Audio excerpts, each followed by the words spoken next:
धर्मों में काल का भेद होता है। हमारी स्मृति में, बुद्धि में, मन में जो ग्रहण हम कर रहे हैं व्यक्त विषय, उसमें काल का भेद रहता है। भूतकाल में रहता है विषय, या कल्पना करके भविष्य काल में हम जाते हैं। सतत बदलते रहता है, काल बदलते रहता है व्यक्त विषय का। लेकिन जब केंद्रीय विषय के रूप में शून्य स्थापित हो जाता है तो काल लुप्त हो जाता है, काल अपना महत्व खो देता है।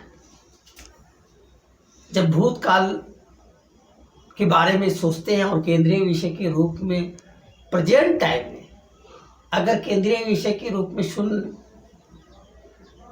बन गया है, आकाश बन गया है, तो भूतकाल के विषय की स्मृति के साथ ही ये केंद्रीय विषय के रूप में शून्य बन जाता है। हम भूतकाल में जो समय गुजरा रहे हैं तत्व ज्ञान के पहले, उसमें शून्य केंद्रीय विषय नहीं था। लेकिन जब अखंडता की अनुभूति हो जाती है और भूतकाल में हम प्रवेश करते हैं, स्मृति करते हैं, तो केंद्रीय विषय के रूप में शून्य प्रकट हो जाता है।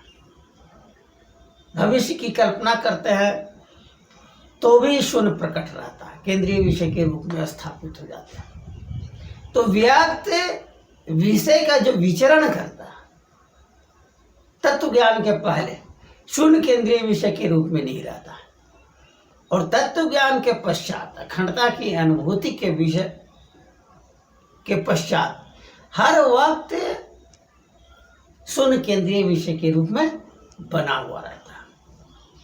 और यह एक छोटी सी बात, केंद्रीय विषय के रूप में आकाश के स्थापित होना व्यक्ति के वैचारिक स्थिति में सतत परिवर्तन करता चला जाता है। वो काल जो अंधवाद के रूप में हम गुजार चुके हैं, केंद्रीय विषय के रूप में आकाश नहीं रहा है, वो जो बंधन जैसा हो गया है अखंडता की अनुभूति में, और व्यक्त विषय में हम बनते चले गए हैं।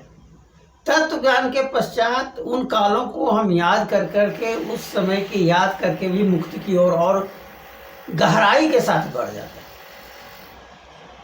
क्योंकि प्रेजेंट टाइम में अखंडता की अनुभूति यानी शून्य का केंद्रीय विषय के रूप में बन जाना, जब भूतकाल के व्यक्त स्मृतियों के साथ संबंध जोड़ता है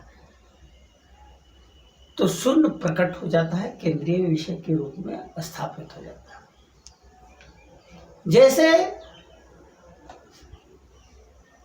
हर अंक का अलग महत्व है, हर संख्या का अलग महत्व है, लेकिन जब शून्य से उसका गुणन करते हैं तो हर संख्या शून्य ही हो जाता है, परिणाम शून्य हो जाता है। उसी तरह अखंडता के अनुभूति के पश्चात हर व्यक्त विषय जो हमारे स्मृति, मन और बुद्धि में दर्ज है, वह सब शून्यमय हो जाता है। सामने जो व्यक्ति है जिसका केंद्रीय विषय शून्य नहीं हुआ, उसे भी हम देखते हैं तो याद आ जाता है, स्मृति आ जाता है कि इसके भी केंद्र में शून्य है जिसे वह प्रकट नहीं कर पाया। तो यही जीवन की उपलब्धि होती है अखंडता के पश्चात। ज्ञान और अज्ञान का जो भेद है वह प्रकट हो जाता है। अज्ञानता में लोग बंधा हुआ है और शून्य केंद्रीय विषय न होने की वजह से और बंधता चला जाता है।